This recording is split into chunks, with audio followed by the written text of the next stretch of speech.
13 सिकंदर। सिकंदर का जन्म 356 ईसा पूर्व में हुआ। सिकंदर के पिता का नाम फिलिप था। फिलिप 359 ईसा पूर्व में मकदूनिया का शासक बना। इसकी हत्या 329 ईसा पूर्व में कर दी गई। सिकंदर अरस्तु का शिष्य था। सिकंदर ने भारत विजय का अभियान 326 ईसा पूर्व में प्रारंभ किया। सिकंदर का सेनापति सेल्यूकस निकेटर था। पृष्ठ 16। सिकंदर को पंजाब के शासक पोरस के साथ युद्ध करना पड़ा, जिसे हाइडेस्पीस के युद्ध या झेलम वितस्ता का युद्ध के नाम से जाना जाता है।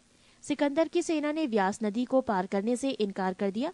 सिकंदर स्थल मार्ग द्वारा 325 ईसा पूर्व में भारत से लौटा। सिकंदर की मृत्यु 323 ईसा पूर्व में बेबीलोन में 33 वर्ष की अवस्था में हो गई। सिकंदर का जल सेनापति था निर्याकस। 14 मौर्य साम्राज्य। मौर्य वंश का संस्थापक चंद्रगुप्त मौर्य था। चंद्रगुप्त मौर्य का जन्म 345 ईसा पूर्व में हुआ था। घनानंद को हराने में चाणक्य ने चंद्रगुप्त मौर्य की मदद की थी, जो बाद में चंद्रगुप्त का प्रधानमंत्री बना। चाणक्य कौटिल्य या विष्णुगुप्त द्वारा लिखित पुस्तक है, अर्थशास्त्र है, जिसका संबंध राजनीति से है। चंद्रगुप्त मगध की राजगद्दी पर 322 ईसा पूर्व में बैठा। चंद्रगुप्त जैन धर्म का अनुयायी था। चंद्रगुप्त ने अपना अंतिम समय कर्नाटक के श्रवणबेलगोला नामक स्थान पर बिताया। चंद्रगुप्त ने 305 ईसा पूर्व में सेल्यूकस निकेटर को हराया। सेल्यूकस निकेटर ने अपनी पुत्री कार्नेलिया की शादी चंद्रगुप्त मौर्य के साथ कर दी और युद्ध की संधि शर्तों के अनुसार 4 प्रांत काबुल, कंधार, हेरात एवं मकरान चंद्रगुप्त को दिए। चंद्रगुप्त मौर्य ने जैनी गुरु भद्रबाहु से जैन धर्म की दीक्षा ली थी। मेगास्थनीज सेल्यूकस निकेटर का राजदूत था, जो चंद्रगुप्त के दरबार में रहता था। मेगास्थनीज द्वारा लिखी गई पुस्तक इंडिका है। चंद्रगुप्त मौर्य और सेल्यूकस के बीच हुए युद्ध का वर्णन एपियानस ने किया है। प्लूटार्क के अनुसार चंद्रगुप्त ने सेल्यूकस को 500 हाथी उपहार में दिए थे। चंद्रगुप्त मौर्य की मृत्यु 298 ईसा पूर्व में श्रवणबेलगोला में उपवास द्वारा हुई। बिंदुसार। चंद्रगुप्त मौर्य का उत्तराधिकारी बिंदुसार हुआ, जो 298 ईसा पूर्व में मगध की राजगद्दी पर बैठा। अमित्रघात के नाम से बिंदुसार जाना जाता है। अमित्रघात का अर्थ है शत्रु विनाशक। बिंदुसार आजीवक संप्रदाय का अनुयायी था। वायु पुराण में बिंदुसार को भद्रसार या वारिसार कहा गया है। स्ट्रेबो के अनुसार सीरियन नरेश एंटियोकस ने बिंदुसार के दरबार में डाइमेकस नामक राजदूत भेजा। इसे ही मेगास्थनीज का उत्तराधिकारी माना जाता है। जैन ग्रंथों में बिंदुसार को सिंहासन कहा गया है। बिंदुसार के शासनकाल में तक्षशिला में हुए 2 विद्रोहों का वर्णन है। इस विद्रोह को दबाने के लिए बिंदुसार ने पहले सुसीम को और बाद में अशोक को भेजा। एथीनियस के अनुसार बिंदुसार ने सीरिया के शासक एंटियोकोस ने बिंदुसार के दरबार में डाइमेकस नामक राजदूत भेजा। इसे ही मेगास्थनीज का उत्तराधिकारी माना जाता है। जैन ग्रंथों के बिंदुसार को सिंगसेन कहा गया है। बिंदुसार के शासनकाल में तक्षशिला में हुए 2 विद्रोहों का वर्णन है। इस विद्रोह को दबाने के लिए बिंदुसार ने पहले सुसीम को और बाद में अशोक को भेजा। एथीनियस के अनुसार बिंदुसार ने सीरिया के शासक एंटियोकस I से मदिरा, सूखे अंजीर एवं दार्शनिक भेजने की प्रार्थना की थी। बौद्ध विद्वान तारानाथ ने बिंदुसार को 16 राज्यों का विजेता बताया है। अशोक। बिंदुसार का उत्तराधिकारी अशोक महान हुआ, जो 269 ईसा पूर्व में मगध की राजगद्दी पर बैठा। राजगद्दी पर बैठने के समय अशोक अवंती का राज्यपाल था। मास्की एवं गुर्जरा अभिलेख में अशोक का नाम अशोक मिलता है। पृष्ठ 17। पुराणों में अशोक को अशोकवर्धन कहा गया है। अशोक ने अपने अभिषेक के 8वें वर्ष लगभग 261 ईसा पूर्व में कलिंग पर आक्रमण किया और कलिंग की राजधानी तोसली पर अधिकार कर लिया। प्लिनी का कथन है कि मिस्र का राजा फिलाडेल्फस टॉलेमी द्वितीय ने पाटलिपुत्र में डियानीसियस नाम का एक राजदूत भेजा था अशोक के दरबार में। उपगुप्त नामक बौद्ध भिक्षु ने अशोक को बौद्ध धर्म की दीक्षा दी। अशोक ने आजीविकों को रहने हेतु बराबर की पहाड़ियों में 4 गुफाओं का निर्माण करवाया, जिनका नाम कर्ज, चौपार, सुदामा तथा विश्व झोपड़ी था। नोट: अशोक के पौत्र दशरथ ने आजीविकों को नागार्जुन गुफा प्रदान की थी। अशोक की माता का नाम सुबंद्रांगी था। अशोक ने बौद्ध धर्म के प्रचार के लिए अपने पुत्र महेंद्र एवं पुत्री संघमित्रा को श्रीलंका भेजा। भारत में शिलालेख का प्रचलन सर्वप्रथम अशोक ने किया। अशोक के शिलालेखों में ब्राह्मी, खरोष्टी, ग्रीक एवं अरमाइक लिपि का प्रयोग हुआ है। ग्रीक एवं अरमाइक लिपि का अभिलेख अफगानिस्तान से, खरोष्ठी लिपि का अभिलेख उत्तर पश्चिम पाकिस्तान से और शेष भारत से ब्राह्मी लिपि के अभिलेख मिले हैं। अशोक के अभिलेखों को 3 भागों में बांटा जा सकता है: 1 शिलालेख, 2 स्तंभलेख तथा 3 गुहालेख। अशोक के शिलालेख की खोज 1750 ईस्वी में पादरेटी फैनथेलर ने की थी। इनकी संख्या 14 है। अशोक के अभिलेख पढ़ने में सबसे पहली सफलता 1837 ईस्वी में जेम्स प्रिसेप को हुई।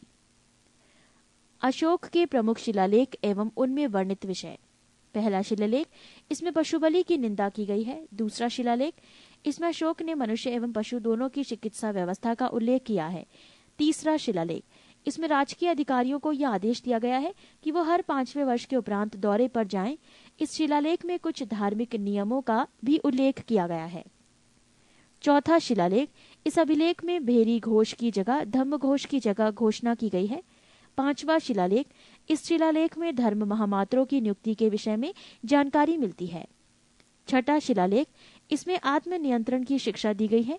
7वां एवं 8वां शिलालेख, इनमें अशोक की तीर्थ यात्राओं का उल्लेख किया गया है। 9वां शिलालेख, इसमें सच्ची भेंट तथा सच्चे शिष्टाचार का उल्लेख किया गया है।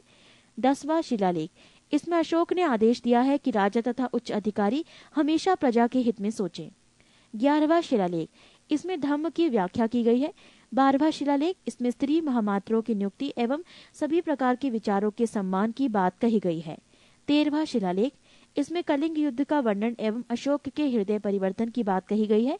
इसी में पड़ोसी राजाओं का वर्णन है। 14वां शिलालेख, अशोक ने जनता को धार्मिक जीवन बिताने के लिए प्रेरित किया। पृष्ठ 18। अशोक के स्तंभ लेखों की संख्या 7 है, जो केवल ब्राह्मी लिपि में लिखी गई है। ये 6 अलग अलग स्थानों से प्राप्त हुआ है। 1 प्रयाग स्तंभ लेख, ये पहले कौशाम्बी में स्थित था। इस स्तंभ लेख को अकबर में इलाहाबाद के किले में स्थापित करवाया। 2 दिल्ली टोपरा, ये स्तंभ लेख फिरोज शाह तुगलक के द्वारा टोपरा में दिल्ली लाया गया। 3 दिल्ली मेरठ, पहले मेरठ में स्थित ये स्तंभ लेख फिरोज शाह द्वारा दिल्ली लाया गया है। 4 रामपुरवा, ये स्तंभ लेख चंपारण बिहार में स्थापित है। इसकी खोज 1872 ईस्वी में कार्लाइल ने की। 5 लौरिया अरेराज, चंपारण बिहार में। 6 लौरिया नंदनगढ़, चंपारण बिहार में। इस स्तंभ पर मोर का चित्र बना है। कौशाम्बी अभिलेख को रानी का अभिलेख कहा जाता है। अशोक का सबसे छोटा स्तंभ लेख रुम्मीदेई है। इसी में लुम्बिनी में धम्म यात्रा के दौरान अशोक द्वारा भू राजस्व की दर घटा देने की घोषणा की गई है। अशोक का 7वां अभिलेख सबसे लंबा है। प्रथम पृथक शिलालेख में ये घोषणा है कि सभी मनुष्य मेरे बच्चे हैं। अशोक का शार ए कुना कंदहार अभिलेख ग्रीक एवं आर्मेइक भाषाओं में प्राप्त हुआ है। साम्राज्य में मुख्यमंत्री एवं पुरोहित की नियुक्ति के पूर्व इनके चरित्र को काफी जांचा परखा जाता था। इसे उपधा परीक्षण कहा जाता था। सम्राट की सहायता के लिए एक मंत्री परिषद होती थी, जिसमें सदस्यों की संख्या 12, 16 या 20 हुआ करती थी। अर्थशास्त्र में शीर्षस्थ अधिकारियों के रूप में तीर्थ का उल्लेख मिलता है, जिसे महामात्र भी कहा जाता था। इसकी संख्या 18 थी। अर्थशास्त्र में चर जासूस को कहा जाता था। मौर्य प्रांत और राजधानी: उत्तरापथ तक्षशिला, अवंती राष्ट्र उज्जैनी, कलिंग तोसली, दक्षिणापथ सुवर्णागिरी, प्राशी पूर्वी प्रांत पाटलिपुत्र। अशोक के समय मौर्य साम्राज्य में प्रांतों की संख्या 5 थी। प्रांतों को चक्र कहा जाता था। प्रांतों के प्रशासक कुमार या आर्यपुत्र या राष्ट्रिक कहलाते थे। प्रांतों का विभाजन विषय में किया गया था, जो विषयपति के अधीन होते थे। प्रशासन की सबसे छोटी इकाई ग्राम थी, जिसका मुखिया ग्रामीक कहलाता था। प्रशासकों में सबसे छोटा गोप था, जो 10 ग्रामों का शासन संभालता था। मेगास्थनीज के अनुसार नगर का प्रशासन 30 सदस्यों का एक मंडल करता था, जो 6 समितियों में विभाजित था। प्रत्येक समिति में 5 सदस्य होते थे। अर्थशास्त्र में वर्णित तीर्थ: 1 मंत्री प्रधानमंत्री, 2 पुरोहित धर्म एवं दान विभाग का प्रधान, 3 सेनापति सैन्य विभाग का प्रधान, 4 युवराज राजपुत्र, 5 द्यौवारिक राजकीय द्वार रक्षक, 6 अंतर्वैदिक अंतःपुर का अध्यक्ष, 7 समाहर्ता आर्य का संग्रहकर्ता, 8 सन्निधाता राजकीय कोष का अध्यक्ष, 9 प्रशास्ता कारागर का अध्यक्ष, 10 प्रदेष्ट्री कमिश्नर, 11 पौर नगर का कोतवाल, 12 व्यवहारिक प्रमुख न्यायाधीश, 13 नायक नगर रक्षा का अध्यक्ष, 14 कर्मांतिक उद्योगों एवं कारखानों का अध्यक्ष, 15 मंत्री परिषद अध्यक्ष, 16 दंडपाल सेना का सामान एकत्र करने वाला, 17 दुर्गपाल दुर्ग रक्षक, 18 अंतपाल सीमावर्ती दुर्ग का रक्षक। पृष्ठ 19। बिक्री कर के रूप में मूल्य का 10वां भाग वसूला जाता था। इसे बचाने वालों को मृत्युदंड दिया जाता था। मेगास्थनीज के अनुसार एग्रीनो मोई मार्ग निर्माण अधिकारी था। जस्टिन के अनुसार चंद्रगुप्त मौर्य की सेना में लगभग 50,000 अश्वारोही सैनिक, 9,000 हाथी एवं 8,000 रथ थे।